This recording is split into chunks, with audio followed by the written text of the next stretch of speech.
연대기 성경 강좌 초급 제 133강 강의를 시작하겠습니다. 예레미야서 31장에서 35장의 내용을 함께 정리하겠습니다. 예레미야서 31장입니다. 이스라엘을 다시 세우고 지키신다는 하나님의 약속이 나오죠.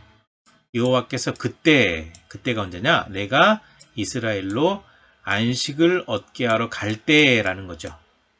이스라엘을 다시 이제 포로에서 돌아오게 하신다라는 약속이죠. 그때 이스라엘의 하나님이 되고 그들은 하나님의 백성이 된다라는 거죠. 그래서 여호와께서 이렇게 말씀하셨습니다. 그들을 북쪽 땅에서 인도하며 땅 끝에서 모을 것이다.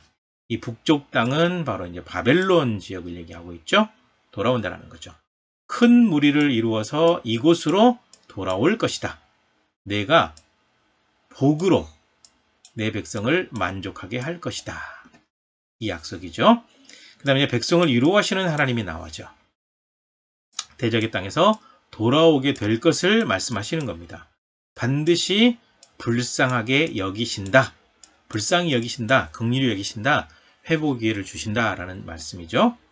그 다음에 돌아오게 하고 복 주실 것을 약속하십니다. 조상들의 죄는 그들의 때에 심판했다라는 거죠.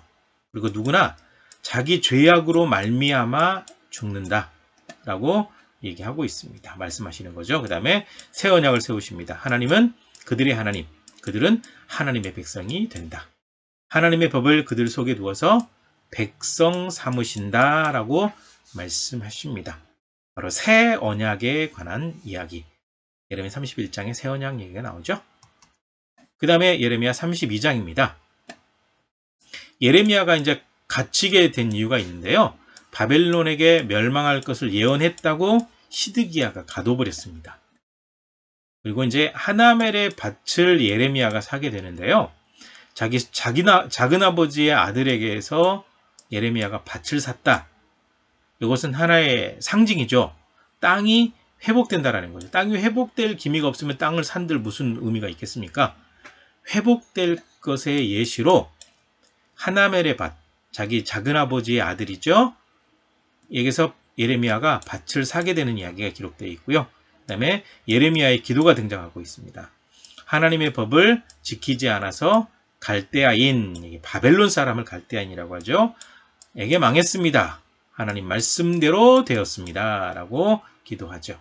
이때 하나님의 응답이 있습니다. 백성이 악을 행하였기 때문에 바벨론에 완전히 넘겨버릴 것이다. 라고 말씀하고 있습니다. 그리고 난 다음에 다시 말씀하신 약속이 무엇이냐? 하나님을 경외하도록 만들고 다시 돌아와 회복되게 하신다라는 약속의 말씀을 해주고 있습니다. 하나님께서 말씀하신 거죠. 그 다음에 예레미야 33장입니다. 부르짖어 간구할 것을 말씀하죠. 예레미야가 시대들에 갇혀 있을 때 말씀이 두 번째로 하나님께서 예레미야에게 주셨다. 말씀이 임하게 되었다.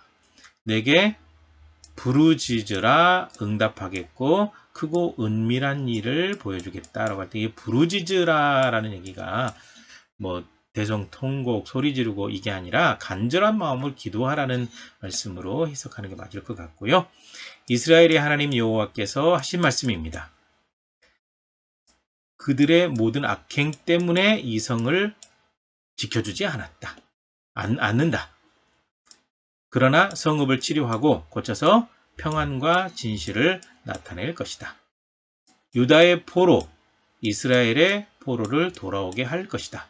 이 성읍이 세계 열방 앞에서 찬송과 영광이 될 것이다. 그렇게 회복하신다는 거죠. 유다 성읍들과 예루살렘 거리에서 즐거워하는 소리가 들린다. 앞으로 그렇게 된다라는 거예요. 다윗의 자손과 나를 섬기는 레위인이 번성하게 된다. 하나님께서 그렇게 만들어 주신다라는 말씀이죠.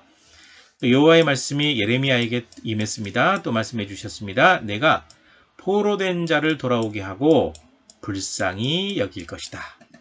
라는 약속의 말씀입니다. 그 다음에 예레미야 34장입니다. 시드기야의 죽음과 예루살렘 함락에 대한 예고입니다. 바벨론 왕이 예루살렘과 그 모든 성읍을 칠 때 이제 그렇게 이루어질 때 있을 일이죠. 이스라엘의 하나님 여호와께서 시드기야 왕에게 하신 말씀입니다. 내가 이 성을 바벨론 왕에게 넘길 것이다. 너는 바벨론으로 가서 칼에 죽지 않고 평안히 죽을 것이다. 예루살렘과 유다에 남은 모든 성읍들을 바벨론이 공격할 것이다. 이렇게 분명히 바벨론에게 망한다 라는 말씀을 하신 거고요. 하나님과의 언약을 어긴 백성들에 대해서 책망하시는 내용입니다. 여호와의 말씀이 여호와께로부터 예레미야에게 임했다. 하나님께서 예레미야에게 말씀하시고 예언하게 하셨다. 이렇게 해석하면 될 것 같아요. 내가 선포한 것을 실행하지 않아서 하나님께서 선포하신 게 뭐냐? 율법이에요. 하나님의 말씀을 지키지 않아서 여러 나라에 흩어지게 한다. 내 계약을 어겨서 하나님과 맺은 언약을 어겨서 원수와 생명을 찾는 자에게 넘긴다. 바벨론 사람들을 다시 오게 해서 성을 불사르게 할 것이다. 라고 얘기를 하죠. 그래서 1차 포로는 BC 606년 여호야김 시대 때 다니엘과 세 친구가 대표적으로 끌려갔죠. 2차 포로는 BC 597년 여호야긴 시대 때 이때 에스겔도 끌려가게 되고 에스겔은 포로로 끌려가서 예언을 하게 되죠.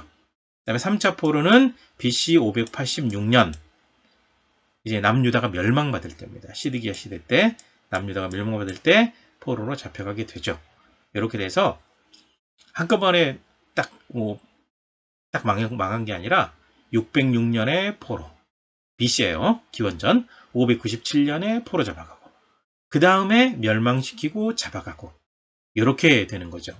그래서 그렇게 망하게 된다 앞에 나오고 망하는 이유 뒤에 나오고 이렇게 말씀하고 있습니다.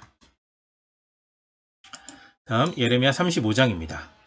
선조 요나답의 명령을 굳게 지킨 레갑 족속이 나오는데요. 레갑 족속은 모세 장인 족속 혹시 겐 족속 기억나세요?